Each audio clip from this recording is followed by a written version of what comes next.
Bonjour tout le monde, salut à tous, vos Croix de Neuf habituels avec des invités triés sur le volant. On va parler de société, on va parler professionnel également, de rentrée scolaire bien évidemment. Et j'ai à mes côtés aujourd'hui Madame Karine Thérèse. Bonsoir Karine, comme vous voulez. Bonjour Michel et bonjour à tous. Voilà, alors bien évidemment il y a une rentrée qui s'annonce et là vous êtes podologue. Alors je suppose que dans le cadre de votre profession, vous auriez peut-être quelques conseils à prodiguer aux jeunes enfants, surtout aux enfants de primaire, etc. Une podologue. Alors d'abord, le métier c'est quoi, une podologue? Voilà. Alors le podologue, c'est le spécialiste du pied et de l'appareil locomoteur. Donc on dit pédicure-podologue, c'est l'association des deux. La partie pédicurie, c'est tout ce qui est soins du pied, soins externes du pied. Et la gestion aussi des pathologies de la peau, donc les corps, les verrues, les ongles incarnés, etc. Et puis, la partie podologie, c'est tout ce qui est plutôt orthopédique, rééducation fonctionnelle, équilibre, posture et dans motricité, le... Tout à fait. Ouais. Alors, justement, dans ce cadre-là, alors il y a des enfants qui entrent en maternelle, il y en a qui sont primaires, etc. On constate parfois que les sacs sont lourds, Quels conseils auriez-vous d'utilité? Alors, déjà, je conseille plutôt d'avoir des sacs qui ont l'aisance large et épaisse, comme ça permet d'amortir un petit peu et de mieux répartir sur les deux épaules. La façon dont on répartit les charges aussi dans le sac à dos, c'est très important pour ne pas tout mettre d'un même côté. Et puis, il est très important que les enfants portent les deux anses sur les épaules. On évite majoritairement les cartables à roulettes parce que malheureusement, ça entraîne des déviations au niveau de la chaîne des vertèbres. Et en général, que le sac soit lourd ou pas, les enfants ont toujours tendance à tirer avec le même bras, avec le même côté. Et ça, en quelques semaines, des déviations scoliotiques s'installent. Donc il est très important d'éviter dans l'absolu ces sacs-là parce que c'est très, très, très mauvais. C'est beaucoup plus mauvais que d'avoir une charge lourde sur un petit corps d'enfant, sachant que le corps de l'enfant a plus de 80% d'eau, qu'il est assez spongieux et qu'il va subir beaucoup moins de dommages avec un sac lourd sur les deux épaules plutôt que d'avoir des scolioses à rattraper plus tard à cause du sac à roulettes. Oui, alors Karine, là c'est le jeu professeur qui vous parle. Là, maintenant, on a constaté évidemment qu'il y avait une surcharge dans les sacs, etc.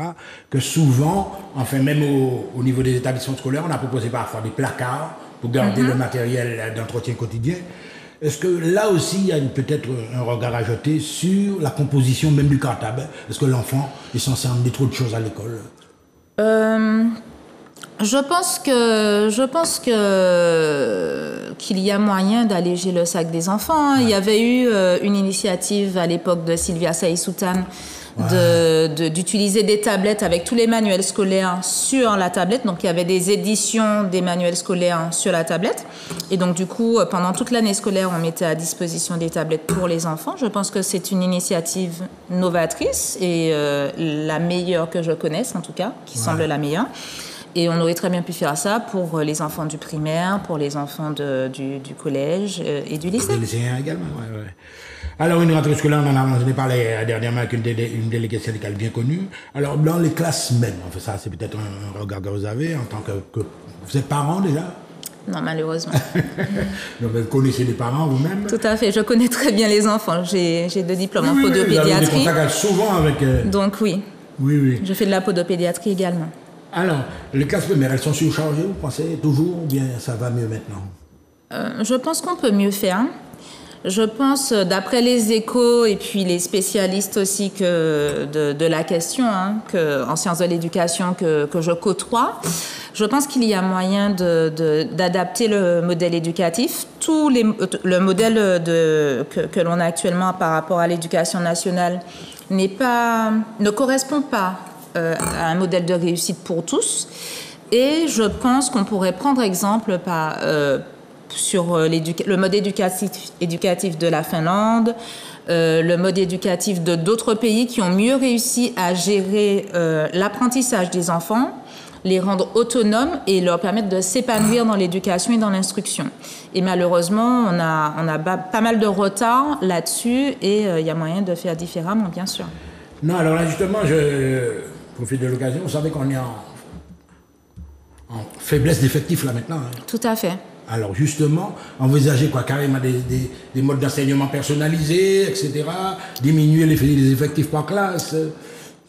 J'aimerais parler d'une enseignante qui a eu l'autorisation de la part du ministère de l'Éducation nationale d'effectuer certaines recherches. Elle avait 3 niveaux d'élèves et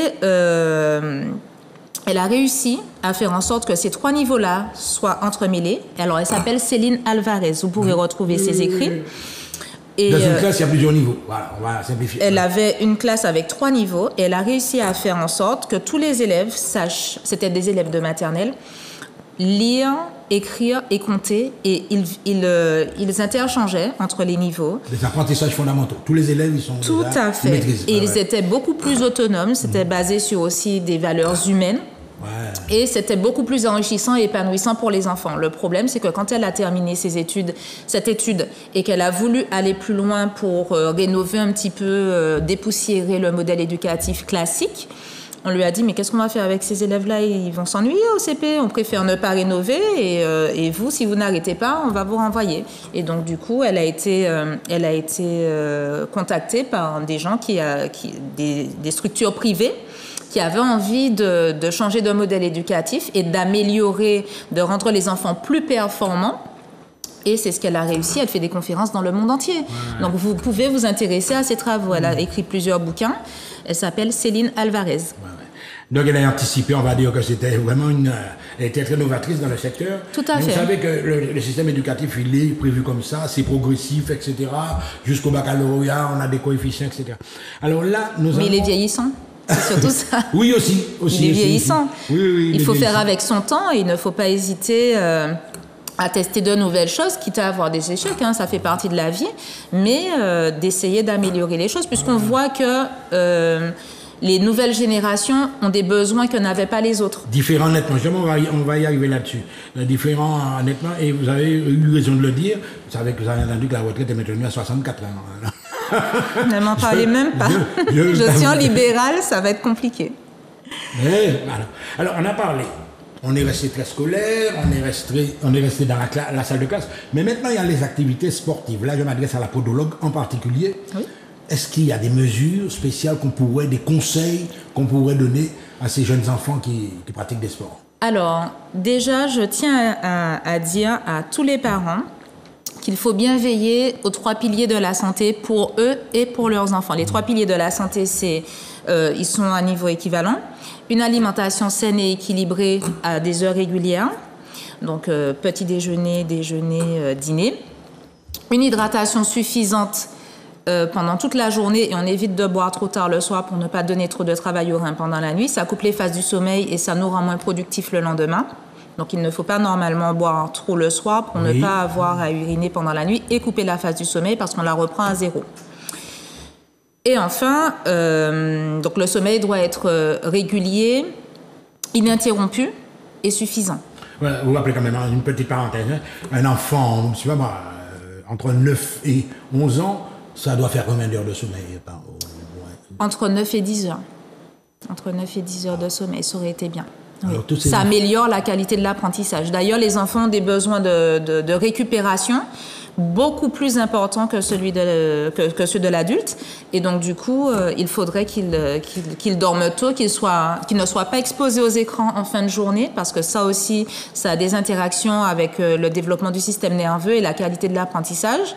Donc, je comprends qu'il y ait des supports numériques et que ce soit rentré dans la vie courante, mais vraiment limiter l'exposition des écrans pour les enfants. Et surtout, il faut que tous les enfants aient accès à une activité sportive. Alors, pour les parents qui n'ont pas forcément les moyens d'inscrire leurs enfants en club, il y a moyen d'aller nager. Nous bénéficions d'un environnement extraordinaire. Nous avons des circuits de rando très adaptés pour les enfants, avec des activités, avec des parcours sportifs, avec des jeux. Oui. Donc, il y a moyen associer un côté ludique à un côté... Voilà, la sédentarité, c'est le pire ennemi. Le corps humain est fait pour être en mouvement et encore plus chez les enfants. Ah. Ce qui se passe, c'est que de génération en génération, on voit que le corps des enfants se fragilise parce que les enfants sont devenus des enfants d'intérieur. Donc, ils n'éduquent plus leur squelette à la résistance, ils ne tombent plus, ils ne courent plus, ils le corps de l'enfant est fait pour être mobilisé et malmené pendant l'enfance, justement pour lui conférer une meilleure résistance après à l'âge adulte. Mais là, vous me faites rebondir logiquement sur la structuration même de la cellule familiale. C'est-à-dire que maintenant, vous avez des familles où les enfants, carrément, ce sont des états dans l'état, quoi. C'est-à-dire que les parents sont en bed, les enfants sont fermés dans leur chambre, on ne sait pas ce qu'ils font. Ils sont en train de regarder des films, ils sont sur des tablettes, etc. Qu'est-ce qu'on peut faire comme ça? C'est une voie On n'a sans jamais eu autant de moyens de communication et on n'a jamais aussi peu communiqué, aussi peu interagi sur le plan humain. Donc je pense qu'il ne faut pas hésiter à mettre les supports de communication de côté, manger à table en famille, en éteignant la télé. Alors, malheureusement, ça rend pas manger forcément. à table en famille, Karine, c'est pas évident maintenant. Hein. Je sais. La famille, c'est des vagues. Hein. Bon, celui arrive à 7 heures, l'autre ça. Bref, il faut harmoniser tout ça. Oui, mais avant, on arrivait à harmoniser. Donc si progressivement, si c'est pas parfait tous les jours, ce n'est pas grave. Mais si au moins on arrive à s'asseoir à table pour discuter, pour échanger, pour se regarder dans les yeux, c'est déjà beaucoup. Et puis ça permet d'éviter que les tensions familiales ne s'accumulent et puis qu'on n'ait plus envie de se voir. Mais d'après votre raisonnement, vous seriez éventuellement favorable à l'intergénérationnalité? Complètement. Les familles, parce que j'ai des patients où j'ai pu soigner des familles sur 4 voire 5 générations. Les familles les plus équilibrées, les mieux structurées ont des échanges intergénérationnels quasi quotidiens. Donc, on ne laisse pas un parent, un grand-parent, un arrière-grand-parent comme ça. Allez, le plus petit vient faire un bisou à l'arrière-arrière-grand-mère tous les jours. En sortant de l'école, tu passes d'abord la voir ou le voir. Parce que là, vous avez... Et ça paraît naturel. Vous soulevez un problème parce qu'avant, la structure familiale, l'aîné est intégré dans la structure familiale, si vous voulez. Mais maintenant, les aînés, ils sont dans les EHPAD. Les aînés, ils sont là. Pour des raisons pratiques aussi, puisqu'il y a beaucoup plus de personnes qui travaillent. On est soumis à des règles de société où on doit avoir une productivité, un rendement professionnel, que l'on soit dans le travail ou pas, sur le lieu de travail ou pas. On est joignable par téléphone portable, ce qui n'était pas le cas avant. Donc, on doit se rendre disponible pour tout et tout, y compris par mail. Donc, je comprends les contraintes. Sauf que petit à petit, quand on regarde avec du recul, on constate que ça détruit les cellules familiales, que ça détruit le modèle éducatif et que la société est complètement désarçonnée. Ouais. On arrive un peu sur un phénomène d'actualité, évidemment, le rôle des réseaux sociaux. Parce que là, souvent, on a parlé d'intergénération, mais il y a un élément déterminant maintenant. L'information va plus vite que l'information officielle. Autrement, qu'est-ce que vous pensez de tout ça, les réseaux sociaux? Mais il est prouvé que... Et c'est d'actualité. Il est prouvé qu'une mauvaise information circule plus vite qu'une bonne information, qu'une information fiable. Donc, tout ce qui est sensationnel, ça va circuler beaucoup plus vite, surtout quand c'est sulfureux et que c'est inutile pour l'intellect. Mais j'aurais tendance à vous dire que Internet, à l'image des réseaux sociaux, c'est un outil formidable, mais quand c'est mal utilisé, c'est catastrophique. C'est catastrophique. Et dans le cadre scolaire, comme on reste quand même... Encore plus, puisque... Le phénomène du harcèlement, justement, c'est là qu'on voit l'influence néfaste des réseaux sociaux. Tout à fait. Et le problème, c'est que les élèves, alors souvent, de mon temps, on laisse les... Ça rentre très facilement dans les pratiques des petits, sachant qu'il y a déjà des petits phénomènes de méchanceté sans cette partie-là. Ils sont durs entre eux, les enfants. Ils sont durs entre eux. Mais avec les réseaux sociaux, l'humiliation prend des proportions exponentielles. Et c'est vraiment terrible. Ça peut gâcher la vie d'un enfant. Le développement même de l'enfant, vous pouvez perturber le développement. Tout à fait. Et ça se vérifie. Ça se vérifie médicalement. Les enfants développent toutes sortes de troubles liés à l'anxiété alors qu'ils sont encore à un âge scolaire. Voilà. Donc on est resté dans votre cadre professionnel jusqu'à maintenant. Si vous avez quelque chose à ajouter, maintenant on va élargir un petit peu le débat. Vous avez une société martiniquaise, pas martiniquaise seulement. Le format même de la société est en train d'évoluer. On est en pleine mutation actuellement. Est-ce que vous pensez sincèrement que la société en Martinique se porte bien? Est-ce que le climat est sain, on va dire? Là, c'est un regard. Je mentirais si je disais ça. Non, parlez. Le problème, c'est que mon opinion personnelle, qui n'engage que moi, je pense qu'il faut déconstruire tout ce que l'on a déjà vu jusqu'à maintenant et tout ce qui est déjà en place actuellement. Il faut se re-responsabiliser. Il faut arrêter de dire que c'est le pot de fer contre le pot de terre par rapport à l'État, parce que ce sont des choses que l'on entend régulièrement. Nous avons un rôle à jouer. Chaque personne a un rôle à jouer, a des responsabilités au regard de sa famille, de la société, de son travail. Mais en tant que citoyen, on ne peut pas se dire « je ne fais pas, de toute façon, ça ne sert à rien ». Chaque personne a un rôle à jouer. Et pareil dans le milieu de la politique, puisque ce sont les personnalités politiques qui ont la charge de la représentation du peuple et donc le pouvoir décisionnel.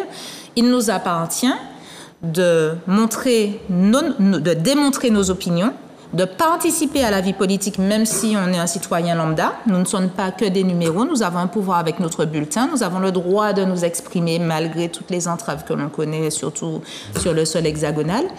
Mais je pense qu'il faut déconstruire les préceptes anciens de la société, qu'il faut reconstruire parce qu'on ne peut plus fonctionner avec ce modèle-là, c'est sûr. C'est de nouveaux paradigmes, on va dire même. Il faut tout remettre à plat. Quoi. Je pense qu'il faut tout remettre à plat. Alors là, justement, parler comme quelqu'un qui a déjà eu une expérience politique. Alors, je suis naïf, je vous demande, est-ce que... Karine, est-ce que vous avez déjà été intéressée par la politique? Alors, ça fait... On parle sans langue de bois, là. Ça fait des années que je suis l'activité politique, des années, même avant de penser que j'allais rentrer dedans. Et en fait, j'ai été encouragée par Sylvia Saï-Soutane à l'époque des élections pour la CTM avec Yann Monplaisir. Et c'est elle qui m'a recrutée. Et c'était ma première expérience politique. J'ai beaucoup aimé. Et l'année dernière, j'ai été candidate aux élections législatives dans la circonscription Sud, sous la casquette de Europe Écologie Les Verts. Europe Écologie Les Verts, je pas noter. Mais justement, la jeunesse, vous êtes une jeune femme, etc. Est-ce que vous pensez que les jeunes vraiment s'intéressent à la politique à Martinique? Je pense qu'il faudrait. Je pense que dans le discours de beaucoup d'aînés ou de moins jeunes, on décourage les gens à s'intéresser à la politique, alors qu'en fait, c'est grâce à la politique que nous avons des routes, c'est grâce à la politique qu'on fixe les prix, c'est grâce à la politique que l'on organise la vie en société. Et donc, les jeunes ont leur part à prendre dans les responsabilités politiques. Et donc, je les encourage pleinement à s'informer, à s'engager pour changer l'avenir. Parce que s'il y avait plus de jeunes qui redynamisaient un petit peu l'échiquier politique, peut-être que la Martinique aurait évolué différemment. Voilà, mais justement là, je vous prends au mot là, justement, parce que lorsqu'on constate quand même le nombre de scandales qu'il y a eu, avec condamnation d'élus, avec ou sans condamnation d'élus. Sans condamnation aussi, le regard que le jeune va jeter sur ça, il va se dire, ah non, on ne va pas rentrer dans qualité domaine là, c'est quand même, l'image n'est pas tellement mais bien entendu, mais si on laisse, je pars d'un principe totalement neutre, je ne mets personne dedans, d'une manière générale, si on laisse le pouvoir décisionnel uniquement à un microcosme de personnes qui se côtoient entre elles et qui ne côtoient pas le peuple, déjà, comment est-ce qu'elles peuvent traiter les problématiques du peuple? S'il y a déjà de la corruption et des mauvaises pratiques parce que les uns se soutiennent dans la bêtise, c'est ce que les gens disent, on parle du reflet même du milieu politique. Si personne d'engagé, de bien intentionné, de bienveillant ne rentre dedans, on va toujours être tiré vers le bas. Et moi, je refuse le nivellement par le bas. Je pense que c'est ce qui fait que les forces vives partent de la Martinique. Tous ceux qui ont les moyens de partir partent. Et pas forcément pour la France. Quand ils partent pour des pays étrangers, ça leur donne encore moins envie de revenir après en Martinique. Et nous sommes en train de voir vraiment presque un désert de Martiniquais en Martinique. Fuite de cerveau, quoi, on va dire.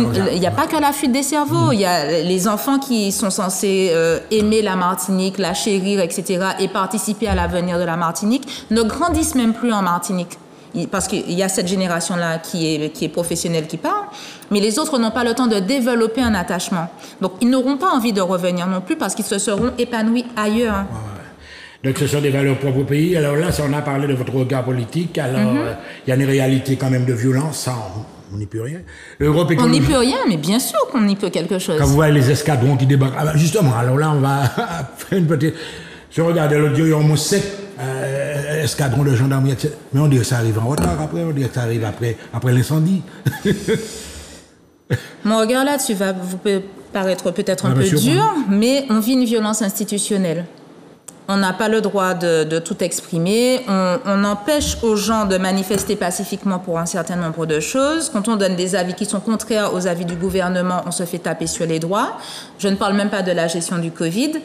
Donc, les gens ressentent une violence institutionnelle dans tous les milieux. Au niveau de l'éducation nationale, parce que il y a pas longtemps, il y a eu encore une manifestation par rapport aux enseignants que l'on force à partir dans l'Hexagone. Oui. D'accord. Au mouvement, au niveau de l'écologie, la transition écologique est inférieure ou égale à 0. Donc, on est à un niveau très, très nul par rapport aux ambitions initiales des accords de Paris.